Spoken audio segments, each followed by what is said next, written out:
Hello children, today we are going to start a new chapter in your science book, that is chapter 10 the solar system। और इससे पहले जो class था वहाँ पर मैंने तुम्हें ये जो चैप्टर 9 जो एयर वाटर एंड वेदर है उसके सॉल्यूशंस भेज दिए थे। मैं आशा करती हूँ तुमने उसको उतार लिया होगा।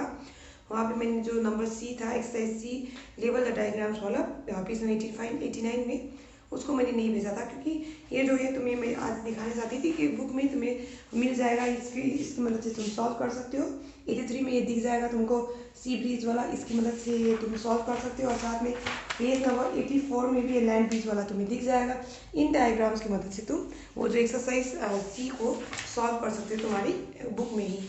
और मैंने बोला था नंबर डी और ई जो है एक्सरसाइज डी और ई उसको तुम्हें मैंने कॉपी में करने के लिए कहा था। आई hope you have copied it. बाकी सारे एक्सरसाइज तुम बुक में कर सकते हो। ये जो डी और ई है उसको साइंस के कॉपी में ही करना होगा। तो अब हम आगे यहाँ पे पढ़ना शुरू करेंगे। आज नया चैप्टर हुआ है चैप्टर 10 द सोलर सिस्टम। तो यहाँ पे लर्निंग ऑब्जेक्टिव्स तुम्हें दिखेगा to understand the solar system. तो यहाँ पे हम कोशिश करेंगे समझने का किस चीज़ का, तो बोला सोलर सिस्टम को समझने की कोशिश करेंगे। आगे बोला द सैटेलाइट्स, तो यहाँ हम सैटेलाइट्स के बारे में हम समझने की कोशिश करेंगे। साथ में स्टार्स के बारे में समझने की कोशिश करेंगे। मोशन ऑफ द अर्थ के बारे में हम समझने की कोशिश करेंगे, जैसे हमने पहले से मोशंस के बारे में तो पढ़ रखा है। रोटेशन रेवोल्यूशन के बारे में उसके बारे में और अधिक हम यहाँ पे समझने की कोशिश करेंगे। और हम यहाँ पे पता लगाने की कोशिश करेंगे, यानी to find out what is atmosphere. तो एटमोसफियर क्या है हम ये पता लगाने की कोशिश करेंगे। अबाउट क्रिएटर्स, तो क्रिएटर्स क्या है इसके बारे में हम पता लगाने की कोशिश करेंगे। और हाउ सीजन्स आर फॉर्म, तो सीजन्स कैसे बनती है इसके बारे में हम आगे इस चैप्टर में जानेंगे।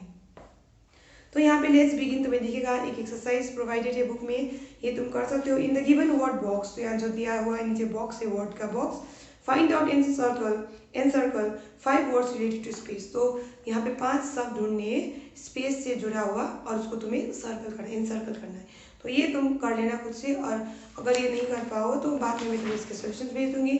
और अभी जब तुम ये करो तो तब पेंसिल की मदद से करना, ताकि गड़बड़ हो तब भी मिटा के हम उसको बना सकें। तो ये तुम आज के होमवर्क के रूप में कर लो। तो मैं आप यहाँ पे ये जो चैप्टर है इसको पढ़ाना शुरू कर रही हूँ सोलर सिस्टम का। Solar system, our solar system consists of the sun, the 8 planets and their respective moons। तो याद रखो ये जब सोलर सिस्टम की बात करते हैं तो यहाँ पे हम कौन सी चीज़ों की बात करते हैं, तो सोलर सिस्टम कहने पर हम यहाँ पे बात करें किसके बारे में, तो सन के बारे में, उसके बाद जो प्लैनेट्स है, साथ में जो उनके क्या है सैटेलाइट्स एंड देयर सैटेलाइट्स। तो इन सब के बारे में हम यहाँ पे बात करें जब हम सोलर सिस्टम की बात करते हैं। सोलर सिस्टम कहने पर हम किसके परिवार की बात करें, यहाँ पे सन के परिवार की। तो सन जो बीच में है उसके इर्द गिर्द क्या होता है, तो उसके इर्द गिर्द प्लैनेट्स होते हैं, और प्लैनेट्स के इर्द गिर्द क्या घूमता है, तो सैटेलाइट्स घूमते हैं। ऐसे करके वहाँ पे तुम्हें एस्टेरॉइड्स मीटेरोइड्स ये सब के बारे में हम आगे पढ़ेंगे। तो यहाँ पे तुम्हें देखने को मिलेगा बुक बता रहा है कि और solar system consist of the sun. तो और सोलर सिस्टम में क्या क्या है, सन है, 8 प्लैनेट्स है, तो सन है, साथ में जो प्लैनेट्स है 8 प्लैनेट्स हुए। उसके बाद जाके बोला गया यहाँ पे इन देयर रिस्पेक्टिव सैटेलाइट्स, और उनके सैटेलाइट्स यानी उनके moons. All the planets are constantly revolving around the sun in their fixed path called orbit. तो ये सारे के सारे जो प्लैनेट्स होंगे वो क्या कर रहा है, लगातार वो घूम रहा है अपने फिक्स पाथ में, जिसे हम क्या कहते हैं, तो ऑर्बिट कहते हैं। अब यहाँ पे बुक में देख लो एक बार फिर से, यहाँ पे बुक में दिखेगा सन है, सन के साथ यहाँ पे जो तुम्हें दिख रहा है प्लैनेट्स है 8 प्लैनेट्स, और इसके जो सैटेलाइट्स हैं, सैटेलाइट मतलब उनके मून यहाँ पे दिखाया हुआ नहीं है, तो कॉन्फ्यूज नहीं होना है। तो इनके जो ये व्हाइट कलर का लाइन जैसा दिख रहा है तुमको, ये साइड में यहाँ पे जो ये है उसका ऑर्बिट, देखो सबका अपना अपना ऑर्बिट है, तो ये हमें देखने को मिल रहा है।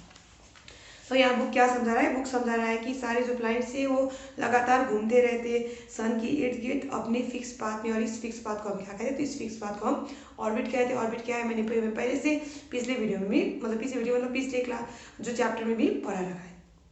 The planets listed in increasing order of the distance from the sun are Mercury, Venus, Earth, Mars, Jupiter, Saturn, Uranus and Neptune। तो ये तुम्हें याद रखना होगा जब हम बात करते हैं दूरी के हिसाब से मतलब कौन सा प्लैनेट नज़दीक है सन से। तो यहाँ पे सबसे पहले याद रखना है कौन सा प्लैनेट सबसे नज़दीक है सन के, तो याद रखना है सन के सबसे नज़दीक प्लैनेट है मरकरी। मरकरी के बाद क्या है, तो बोला गया वेनस। उसके बाद क्या है, तो अर्थ जो वहाँ पे हम रहते हैं। उसके बाद मार्स, उसके बाद जुपिटर, जुपिटर के बाद है सैटर्न यानी कि लिख देते सैटर्न के बाद है यूरेनस, और आखिरी में क्या है नेपच्यून। तो ये तुम्हें याद रखना है कि इसके हिसाब से, दूरी के हिसाब से मैंने यहाँ पे लिख दिया है, दूरी मतलब डिस्टेंस के हिसाब से।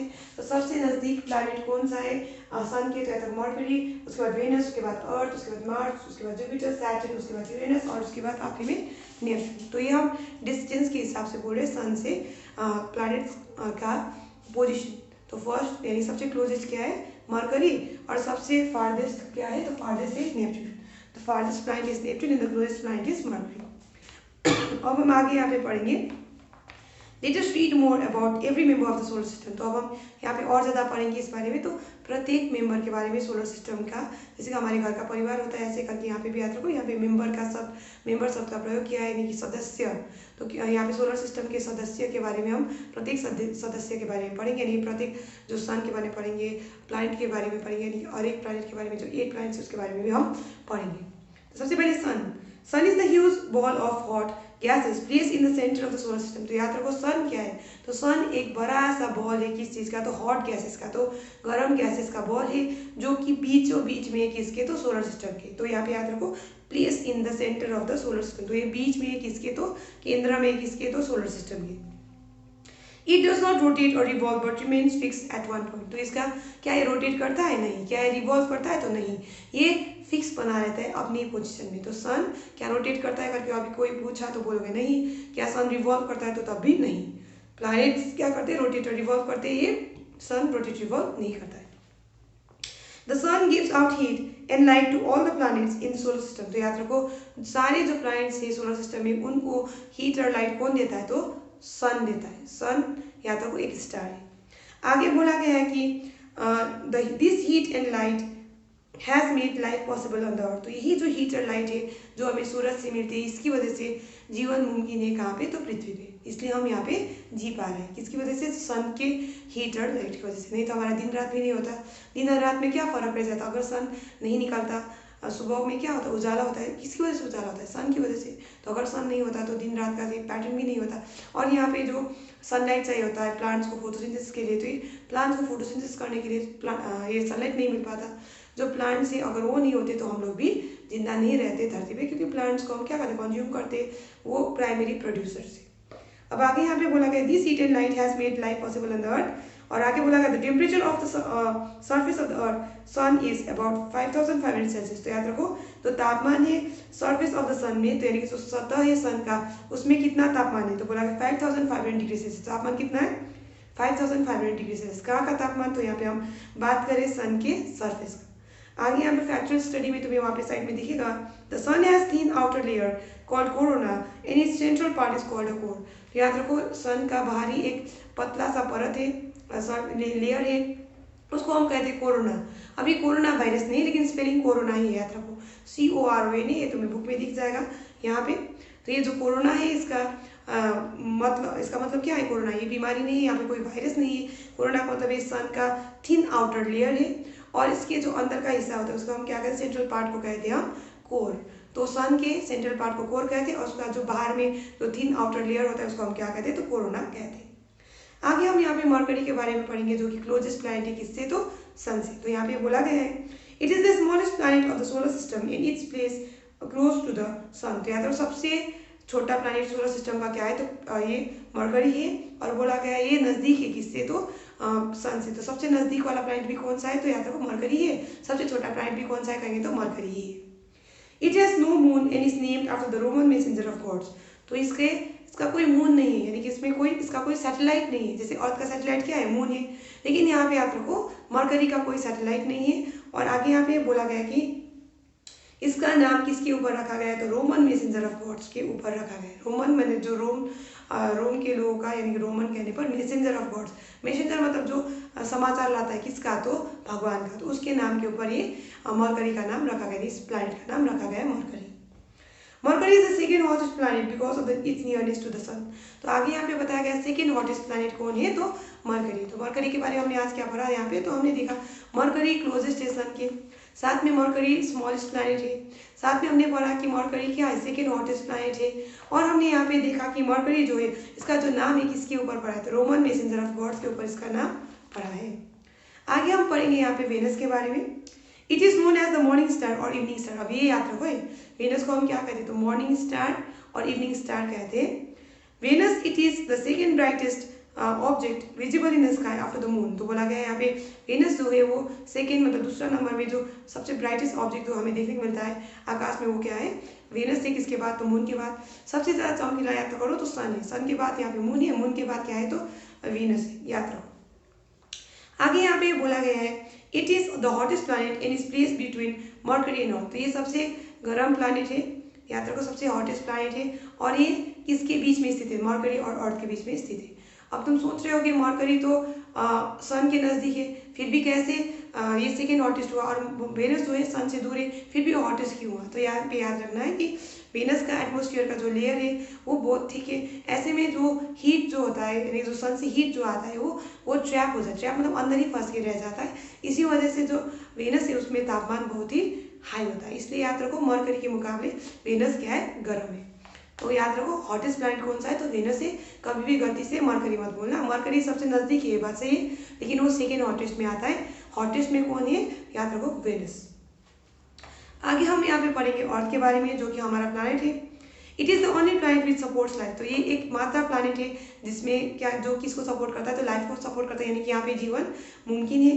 It is the third planet from the sun and has one moon that revolves around it. तो ये तीसरा नंबर का प्लैनेट है सन से। जब हम दूरी की बात करते हैं, सबसे पहले मैंने क्या बोला, मर्करी, उसके बाद क्या, वेनस, उसके बाद थर्ड में क्या है, अर्थ। तो ये अर्थ तीसरा नंबर का प्लैनेट है डिस्टेंस के हिसाब से सन से।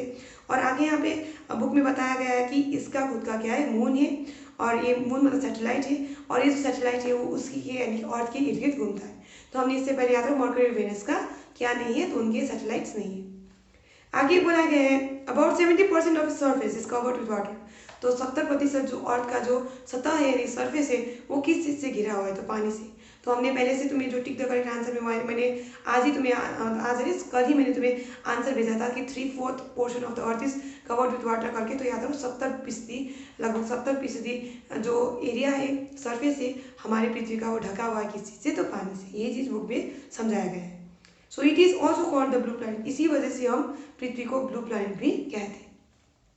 The air that surrounds the earth is called its atmosphere. और जो हवा का जो लेयर है, जो हवा का जो परत है जो हमारी पृथ्वी को घेर के रखता है, उसे हम कहते हैं एटमॉस्फेयर। ये भी तुम्हें याद रखना है।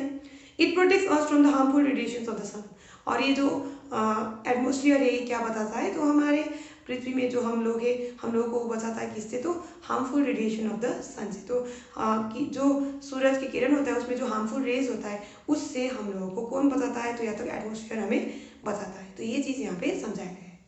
तो आज हम यहीं तक पढ़ेंगे। Will continue reading this chapter in the next class.